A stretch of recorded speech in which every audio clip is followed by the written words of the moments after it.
Abramos, hermanos, la palabra del Señor en el libro de Apocalipsis, capítulo 19. Hemos venido estudiando el libro de Apocalipsis y hemos llegado así al capítulo 19 que vamos a iniciar en esta oportunidad, y ahí vamos a leer la palabra de Dios. Dice el libro de Apocalipsis, capítulo 19, versículo 1. Después de esto, oí en el cielo un tremendo bullicio, como el de una inmensa multitud que exclamaba: ¡Aleluya! La salvación, la gloria y el poder son de nuestro Dios, pues sus juicios son verdaderos y justos. Ha condenado a la famosa prostituta que con sus adulterios corrompía la tierra. Ha vindicado la sangre de los siervos de Dios derramada por ella. Y volvieron a exclamar: ¡Aleluya! El humo de ella sube por los siglos de los siglos. Entonces los 24 ancianos y los 4 seres vivientes se postraron y adoraron a Dios que estaba sentado en el trono y dijeron: amén, aleluya. Y del trono salió una voz que decía: alaben ustedes a nuestro Dios, todos sus siervos, grandes y pequeños, que con reverente temor le sirven. Después oí voces como el rumor de una inmensa multitud, como el estruendo de una catarata y como el retumbar de potentes truenos que exclamaban: aleluya. Ya ha comenzado a reinar el Señor nuestro Dios Todopoderoso. Alegrémonos y regocijémonos y démosle gloria. Ya ha llegado el día de las bodas del Cordero. Su novia se ha preparado y se le ha concedido vestirse de lino fino, limpio y resplandeciente. El lino fino representa las acciones justas de los santos. El ángel me dijo: escribe, dichosos los que han sido convidados a la cena de las bodas del Cordero. Y añadió: estas son las palabras verdaderas de Dios. Me postré a sus pies para adorarlo, pero él me dijo: no, cuidado, soy un siervo como tú y como tus hermanos que se mantienen fieles al testimonio de Jesús. Adora solo a Dios. El testimonio de Jesús es el espíritu que inspira la profecía. Hasta ahí dejamos la lectura. Pueden tomar sus asientos, por favor, hermanos. Hermanos, al llegar a este capítulo 19 del Apocalipsis, encontramos que hay una gran celebración. El versículo 1 nos dice que después de esto, pero ¿a qué se refiere cuando dice después de esto? Se refiere, hermanos, a la destrucción tanto de la Babilonia religiosa como de la Babilonia comercial, que ha sido descrita en los capítulos 17 y 18 y que ya vimos en detalle. Precisamente porque se ha terminado con el sistema de religión prostituida y porque se ha terminado con la Babilonia inhumana que comerciaba con injusticia y que incluso traficaba con seres humanos, porque esas Babilonias han sido destruidas, es que después de esto, dice el versículo 1, oí en el cielo un tremendo bullicio, como el de una inmensa multitud que exclamaba. Se habla de una inmensa multitud, pero no se nos dan detalles de quiénes forman esa inmensa multitud.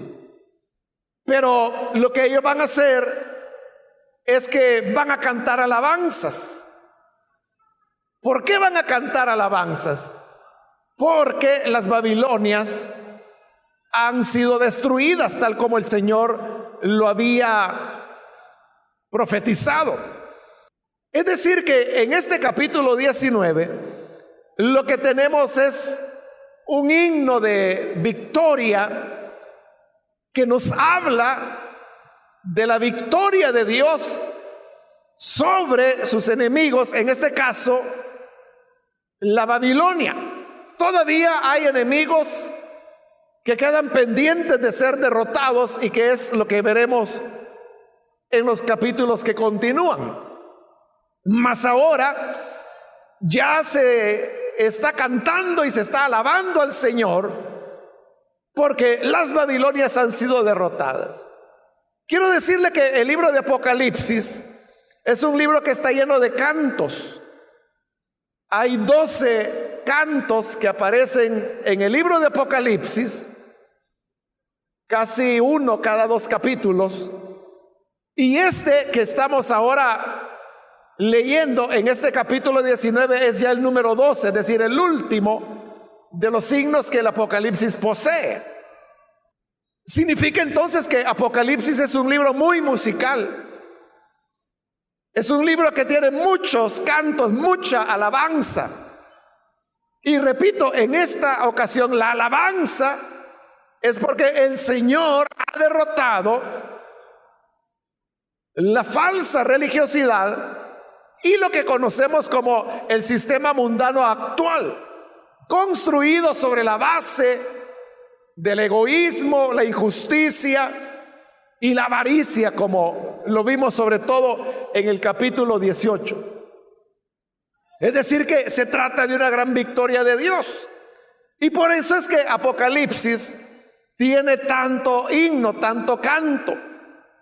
Los tiene porque Apocalipsis lo que hace es que narra, nos cuenta las victorias de Dios.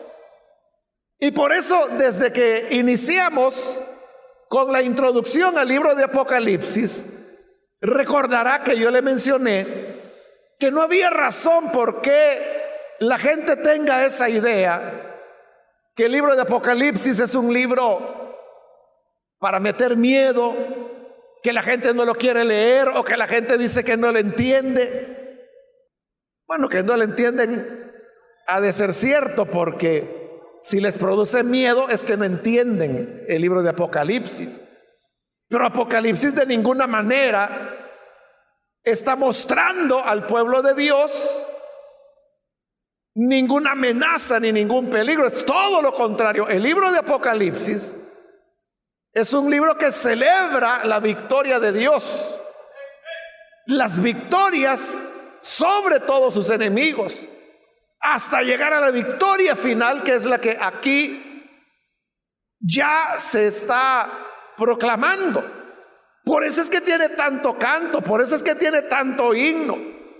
Entonces el libro de Apocalipsis, repito otra vez, es un libro que nos debe llenar de esperanza, un libro que nos demuestra que el Señor es el Señor de todo, de la historia, y que Él va conduciendo los acontecimientos de la civilización humana hacia una culminación, y esa culminación es el reino de Dios, como acabamos de leerlo en estos versículos. Por lo tanto, hermanos, Apocalipsis debería ser el libro favorito de todo creyente. Y por eso es que dice que esta multitud lo que decía era aleluya. La expresión aleluya se origina del hebreo. Y en el hebreo es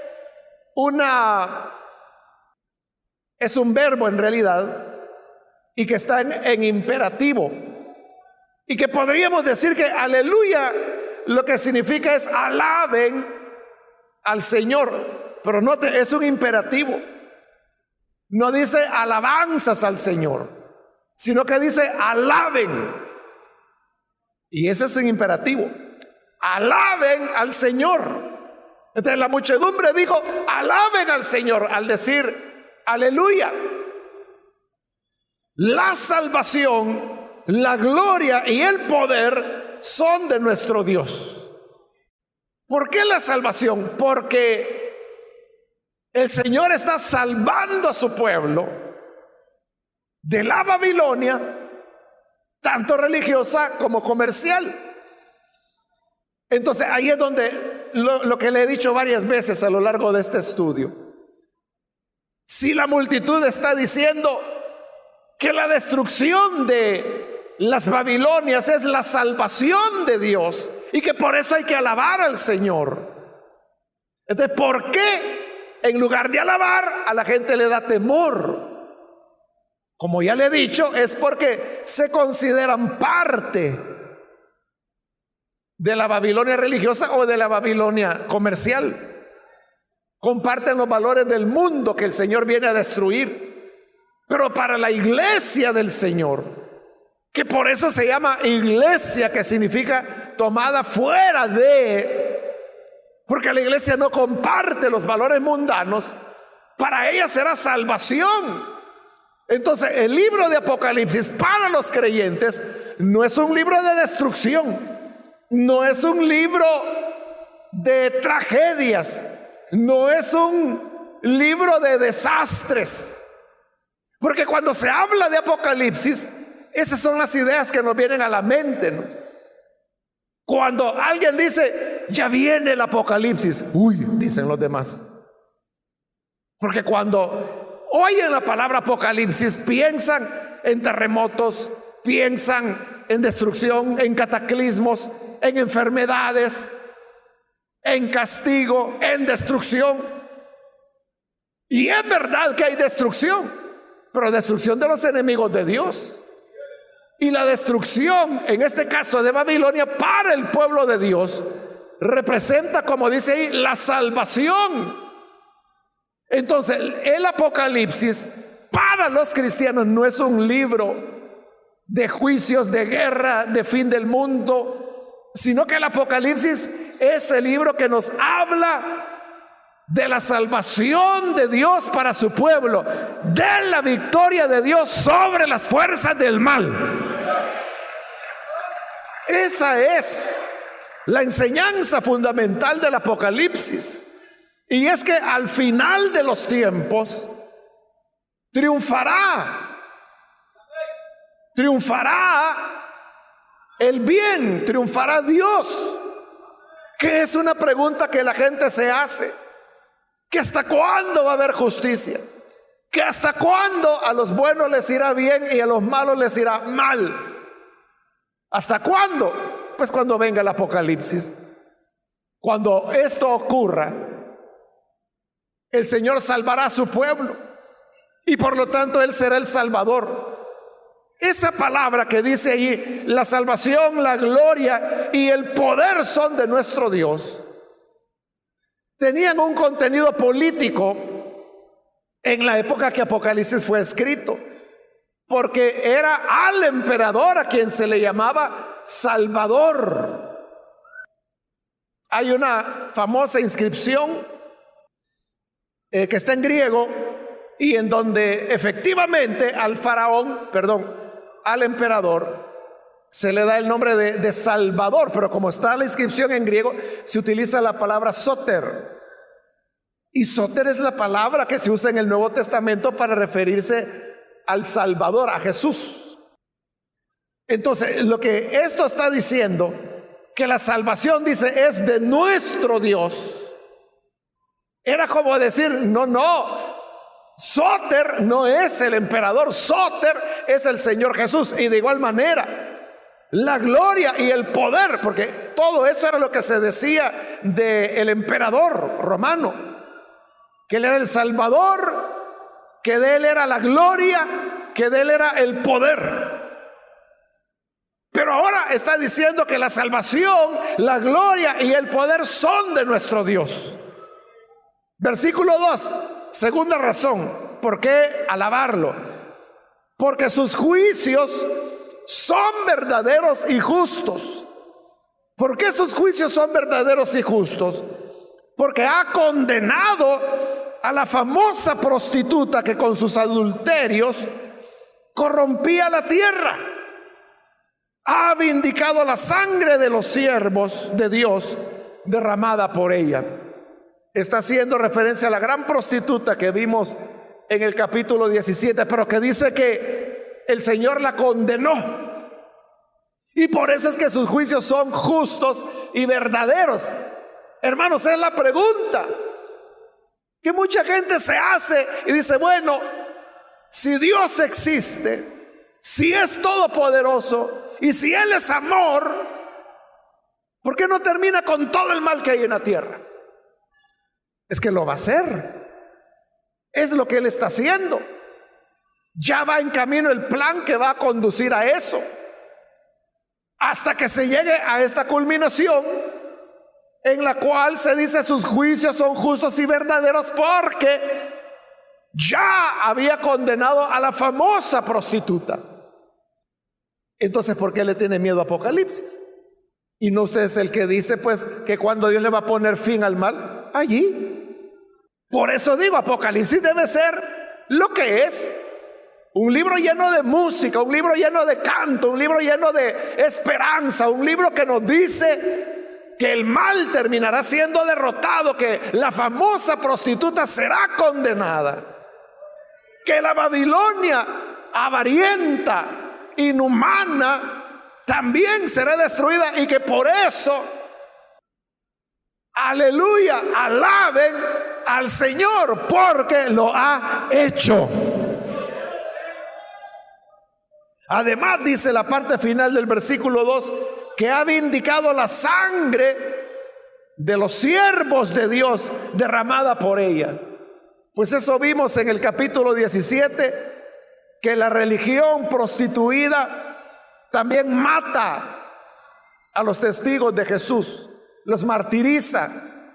La destrucción y condenación de la gran prostituta es la vindicación de los mártires.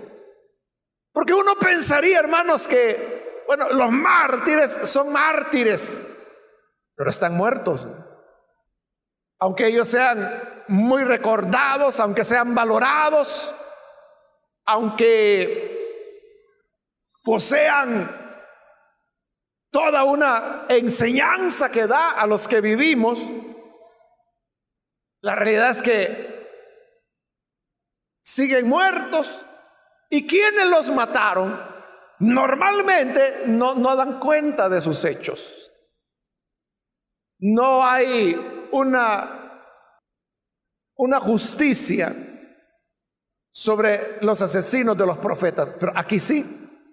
Aquí dice que el Señor ha vindicado la sangre de los siervos de Dios que derramó la famosa prostituta. Por lo tanto, ahí es el momento cuando aquellos justos que murieron por causa de la justicia serán vindicados. Versículo 3 dice que volvieron a exclamar aleluya por segunda vez. El humo de ella sube por los siglos de los siglos. Y ahí se refiere más ahora a la Babilonia comercial. La expresión que el humo de ella sube por los siglos de los siglos es una expresión que aparece varias veces en el Antiguo Testamento. Tan temprano como Génesis cuando Dios destruye Sodoma y Gomorra, y dice la escritura que a la mañana siguiente Abraham se levantó temprano, vio hacia el valle donde había estado las ciudades de Sodoma y Gomorra y las demás del valle, y dice que ya no estaban, y que era humo como de un horno que subía hacia los cielos. Hay varios pasajes, como le digo, en el Antiguo Testamento que hablan del humo que sube por los siglos de los siglos. Por ejemplo, cuando, me parece que es Isaías, si no estoy mal, habla de la destrucción de la ciudad de Bosra, y dice que el humo de la ciudad de Bosra subía por los siglos de los siglos. La expresión que el humo de la ciudad subía por los siglos de los siglos no es una referencia al infierno.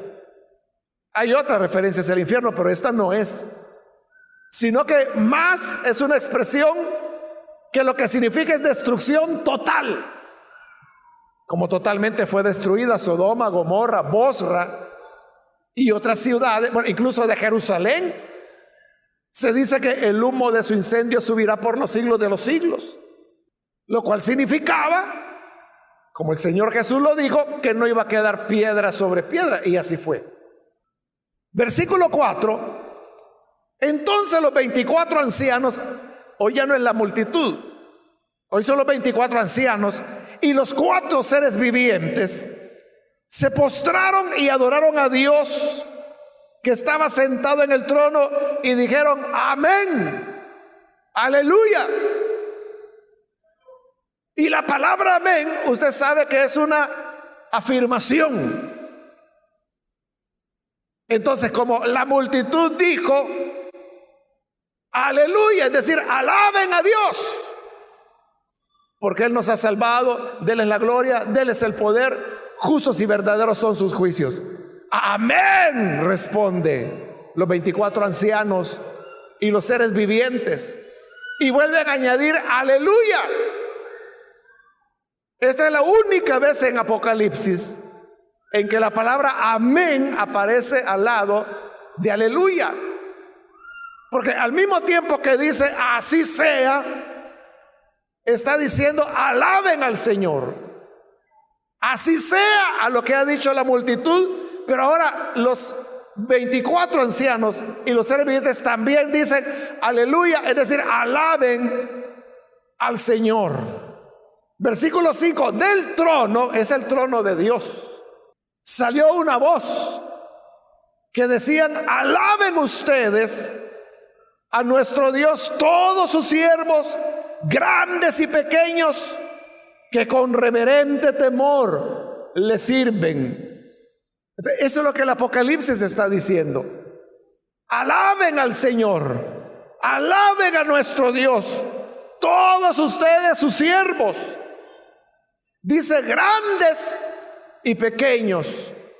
La expresión grandes y pequeños no tiene que ver con altura ni con edad, tiene que ver con condición social. Los grandes, pues, son los que en la sociedad son reconocidos como grandes, y los pequeños son los que socialmente se consideran pequeños, es decir, las personas en esa época, como los esclavos, los pastores de ovejas, los artesanos, los pescadores, eran los pequeños de la sociedad. Pero Dios tenía siervos en todos los sectores sociales, y a todos les está diciendo ahora que alaben a Dios, todos los que le sirven a Él. Entonces, al leer Apocalipsis, el efecto no debe ser: ay, ¿para qué lo leí? Hoy no voy a poder dormir, hoy voy a tener pesadillas. Esa no tiene que ser el resultado. El resultado es lo que dice aquí: alaben ustedes a Dios, alaben de haber leído que Él le pondrá fin a las Babilonias, que Él enviará sus juicios sobre los que reciben el sello de la bestia y que siguen los caminos de la bestia. Entonces, Apocalipsis debe desarrollar en nosotros esperanza que se traduce en alabanza. Versículo 6, después que habló el trono, dice: oí voces como el rumor de una inmensa multitud. Se vuelve a mencionar la inmensa multitud. No sabemos si es la multitud del versículo 1 o si es otra multitud. Y si lo es, ¿quiénes eran los primeros? ¿Quiénes son estos segundos? No lo dice. Pero dice que era inmensa la multitud y se escuchaba como una catarata, como el retumbar de potentes truenos que exclamaban: aleluya, otra vez, alaben al Señor. Ya ha comenzado a reinar el Señor nuestro Dios todopoderoso. Entonces vea, el motivo de la alabanza ahora cambia, porque primero vimos que el motivo del himno, de la alabanza, era por la destrucción de las Babilonias. Pero ahora la alabanza ya no es por eso, sino que es por lo que viene. ¿Y qué es lo que viene? Que el reino de Dios ha comenzado. Ya ha comenzado a reinar el Señor, nuestro Dios todopoderoso. Este himno, hermanos, realmente tiene dos partes. La primera parte va de del versículo 1 hasta el 5, que, como le digo, es alabanza por lo pasado, por la destrucción de las Babilonias. Y la segunda parte va del versículo 6 hasta el 10, que es alabanza por lo que vendrá. Es decir, los primeros 5 versículos complementan lo que se ha dicho en los capítulos anteriores. Y del versículo 6 en adelante complementa lo que se dirá en los capítulos que continuarán. Entonces, ¿qué es lo que continúa? Dice que ya ha comenzado a reinar el Señor, porque el reino del Señor es un reino que, como la Biblia lo dice, va de mar a mar, de un extremo de la tierra al otro, es decir, cubre el globo. Y eso significa que es un reino soberano, un reino total, porque reina sobre la totalidad. Ahora, si reina sobre la totalidad, no puede haber un lugar ahí para ninguna de las Babilonias, porque si hay un lugar para la Babilonia, entonces, al menos ahí el reino de Dios no está. Esa es la condición en la que nos encontramos en la actualidad. Cuando el Señor Jesús vino, y eso fue hace 2000 años, Él dijo: el reino de Dios está en medio de ustedes. Es decir, que desde que Él vino, el reino de Dios está con nosotros, pero no está en su totalidad. ¿A dónde está el reino de Dios? Está donde el deseo de Dios, de amor, de justicia, de paz, se manifiesta. Donde esos valores están en operación, ahí está el reino de Dios. Pero usted sabe, hay lugares donde, como el Señor lo dijo en el Sermón del Monte, están aquellos que trabajan por la paz. Esos que trabajan por la paz, dijo el Señor, serán llamados hijos de Dios. Y hay muchos que trabajan por la paz en el mundo actual. Y Jesús dijo que ellos son hijos de Dios. Ahí está el reino de Dios, donde se trabaja por la paz. Pero así como hay lugares donde se trabaja por la paz, también hay lugares donde usted sabe que se mata, que hay guerras, que hay homicidios. Ahí no está el reino de Dios. Entonces, el reino de Dios está con nosotros, pero todavía no está en su totalidad. En cambio acá, cuando en el versículo 6 se dice: ya ha comenzado a reinar el Señor nuestro Dios Todopoderoso. Está hablando de un reino, pero de totalidad. Como las profecías lo han dicho, de mar a mar, desde un extremo de la tierra hasta el otro. Hacia eso es a lo que vamos, hermanos.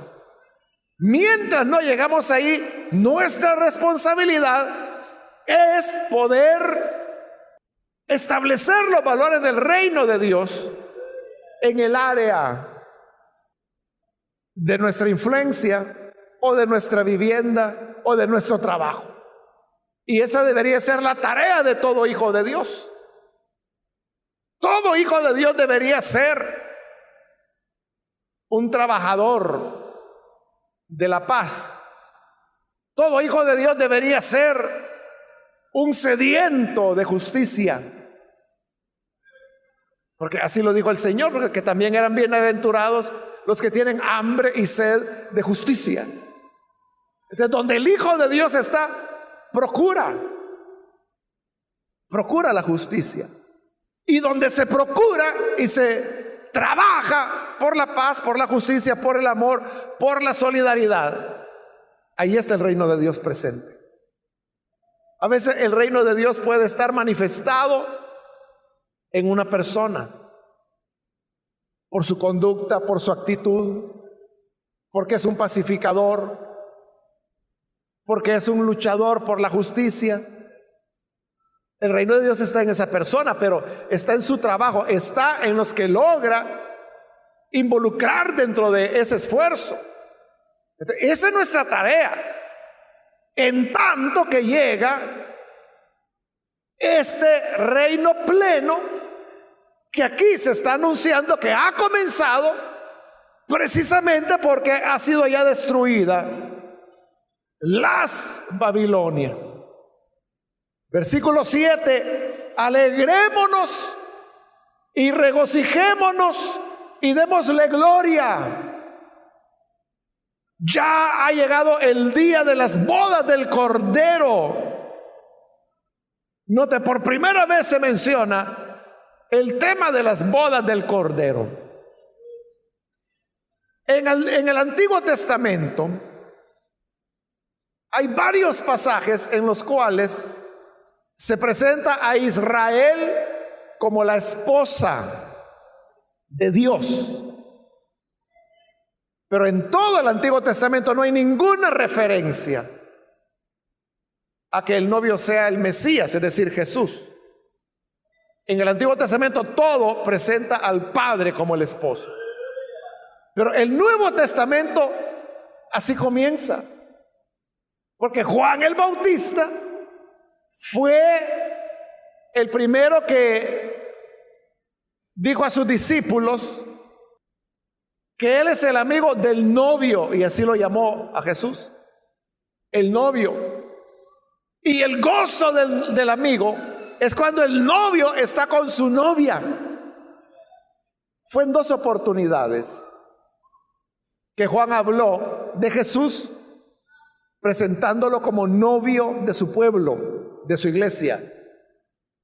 Pero luego también hay otros pasajes. El mismo Señor Jesús, Él contó varias parábolas en donde se presentaba a sí mismo como novio. Por ejemplo, la famosa parábola de las 10 vírgenes, de las cuales 5 eran sabias y 5 eran insensatas. Pero es una historia que habla de un novio que se casa con su novia. Al final del Evangelio de Mateo también hay otra historia que Jesús cuenta, otra parábola, donde presenta el reino de Dios como una fiesta de bodas que el Padre le está haciendo a su Hijo. Y también recuerde que cuando al Señor Jesús le llegaron a preguntar ¿por qué los discípulos de Juan ayunan y tus discípulos no ayunan? Jesús dijo, es que mientras el novio está con la novia, ¿cómo va a ayunar? Porque están juntos. Pero un día el novio les será quitado y entonces ayunarán. La enseñanza ahí es que él era el novio. Pero hoy, aquí en Apocalipsis, ya se dice claramente, porque se habla de las bodas del Cordero. Quien se va a casar es el Cordero. ¿Y quién es la novia? La novia es la iglesia. Por eso dice la parte final del versículo 7, su novia se ha preparado como la novia se prepara para la boda. Por eso es que la mala fama, ¿verdad? Que la novia siempre llega tarde cuando se va a hacer la presentación matrimonial. Pero es porque se está preparando. Y eso que comenzó como a las 6 de la mañana, ¿no? Que la llevaron a que la peinaran. De ahí que se va a poner no sé qué cosa y no sé qué otra, que mira estos zapatos. Y total que ahí está la novia preparándose. Y como el novio solo se baña y se pone el traje, ¿verdad? Ya. Y uno tiene que estarle dando, no se preocupe, hermano, ya va a venir, tranquilo. Ya, es que mire, hace una hora debió estar aquí tranquilo, ya va a venir. Que plum, aparece la novia, ¿no? Entonces, igual aquí, en las bodas del Cordero, la novia se está preparando. Versículo 8, y se le ha concedido vestirse de lino fino, que era color blanco, limpio y resplandeciente. Y el mismo libro aclara, el lino fino representa las acciones justas de los santos. No dice que el lino fino es la fe de los que creyeron. No dice que el lino fino sea la Biblia bajo el brazo del que creyó, sino que dice el lino fino son las acciones justas, las acciones de justicia que los santos hacen. Hacemos nosotros para decir que tenemos nuestro vestido limpio de lino fino, o todavía se lo están cosiendo. Hay que acelerar el paso, ¿verdad? Porque como no sabemos cuándo será la venida del Señor, lo mejor es estar preparados. Es entonces el Cordero Jesús casándose con su iglesia. Entonces mire qué interesante que la Biblia comienza también con una pareja, Adán y Eva, y la Biblia termina aquí en Apocalipsis con otra pareja, el Cordero y su iglesia. Y la nueva Jerusalén que vamos a ver en los dos últimos capítulos del Apocalipsis y de la Biblia, dice que esa es la novia. Porque cuando la nueva Jerusalén desciende a la tierra, que ya vamos a llegar ahí, dice, he aquí la nueva Jerusalén ataviada como una novia. La novia es la ciudad, es Jerusalén. Entonces, hay nuevos cielos, nueva tierra. Dios creó el primer cielo y la primera tierra, y la historia comienza con una pareja, termina con nuevos cielos, nueva tierra y otra pareja, solo que ahora es el Cordero y la iglesia. Ahora, para nosotros y para todos los seres humanos, piénselo por un momento. Cuando se habla de una boda, ¿qué ideas se le vienen a usted? Cuando hablamos de boda, pensamos en juventud, pensamos en vida, porque sabemos que vendrán hijos, pensamos en felicidad, pensamos en una nueva familia, pensamos en una nueva etapa en la vida de los contrayentes. Entonces, la boda del Cordero con su iglesia también nos habla de una nueva etapa de vida, juventud, amor, felicidad, esperanza, porque en la boda todos hacen eso y dicen, bueno, que sean tan dichosos, que sean tan felices. Y en la boda, hermano, la pareja está feliz. El pecado es el que después se encarga de hacer del matrimonio un infierno y que luego dice, ¿para qué me casé? Pero ese ya es el pecado, pero esa no es la idea de Dios. Pero la iglesia puede ir tranquila, porque se trata de un buen novio, el Cordero de Dios, el Hijo de Dios. Amén, hermanos.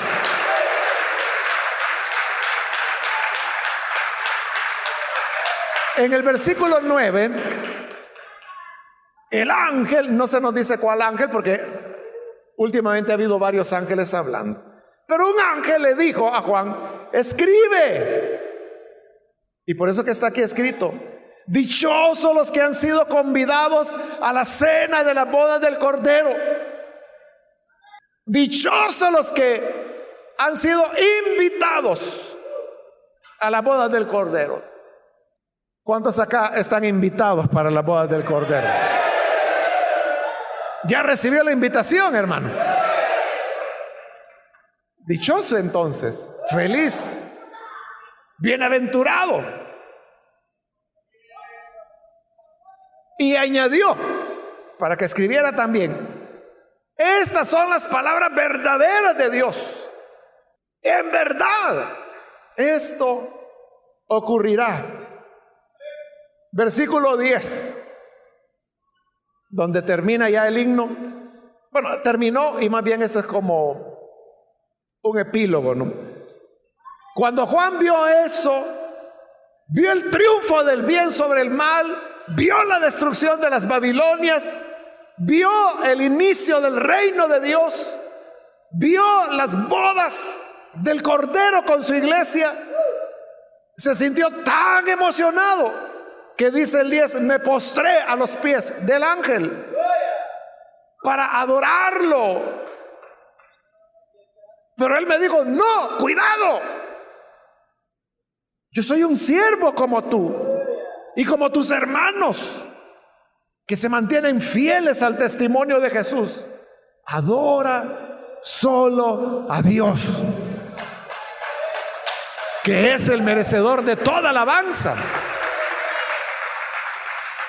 Es decir que no hay por qué tengamos que rendir culto a los ángeles o postrarnos delante de ellos. El ángel dijo, no, no lo hagas, cuidado. Y le dijo el ángel, porque yo soy igual que tú e igual que todos tus consiervos. Es decir, hermanos, todos somos iguales porque todos somos consiervos, y ante ninguno las personas deben postrarse. Tenemos que tener respeto, es decir, respetarnos todos los unos a los otros. Debemos amarnos, pero eso es diferente a que uno desarrollará una adoración hacia cualquier hermano, cualquier hermana. Eso es importante, hermanos, en los días que vivimos, ya que hoy que hay una epidemia de apostolitis, usted sabe que hay muchos que se proclaman apóstoles y algunos que ya sienten que eso está muy usado, comienzan a llamarse patriarcas. Después a ver qué nombre se van a poner. Pero algunos de ellos, hermanos, bueno, le voy a decir lo que yo he visto, ¿no? Que cuando entran a la iglesia los traen sentados sobre un trono. Eso yo lo he visto. Y le puedo decir en qué lugar y aún el nombre de la persona que venía sentado en el trono. Entonces, es un trono con andaderas. Entonces el pastor se sube en el trono y los hermanos, que quizás son algo así como diácono, lo traen sobre los hombros y va entrando a la iglesia y lo llevan hasta la plataforma para que predique. He visto eso. También he visto que dan la mano para que se la besen. Algunos andan un anillo, y no de $10, ¿verdad? Sino que de 1,000 para arriba, para que les besen el anillo. Y no le estoy hablando de obispos católicos jerarquía católica, le estoy hablando de pastores evangélicos. Entonces se llega a desarrollar, hermanos, como prácticamente una adoración. Me recuerdo que en el año 82 vino acá a El Salvador a predicar un evangelista muy conocido, el hermano G. Ávila. Y yo me recuerdo de una hermana que era una reunión donde él había predicado, era para pastores, pero más o menos había esta cantidad de pastores. Entonces, cuando él ya iba saliendo, claro, la gente se amontonaba que lo quería ver de cerca. Y esta hermana se fue a meter ahí. Y total que ella extendió la mano y lo tocó. Pero cuando lo tocó decía, lo toqué, lo toqué, lo toqué, lo toqué. Había tocado a un ser humano simplemente. Igual hubiera sido que lo tocara a él que tocara a su esposo o a sus hijos o a cualquier otra persona.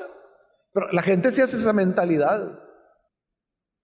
Se puede desarrollar una idolatría, ¿no? O como estos pastores que hacen maratones para recaudar dinero y entonces dicen, bueno, aquí está mi zapato, quiero ver, ¿quién da $10,000 por este zapato? Y hay gente que lo da. Ellos dicen que como ofrenda y de premio se lleva el zapato ungido, el zapato más caro que hayan comprado en su vida, ¿no? Y que nunca lo van a usar porque solo es uno, el otro le queda a otro por otros 10,000. Qué lejos está eso del ángel, que cuando vio que Juan lo iba a adorar, le dijo, no, no lo hagas, cuidado, eso no se debe hacer. Adora solo a Dios, a Él es al único que debemos adorar.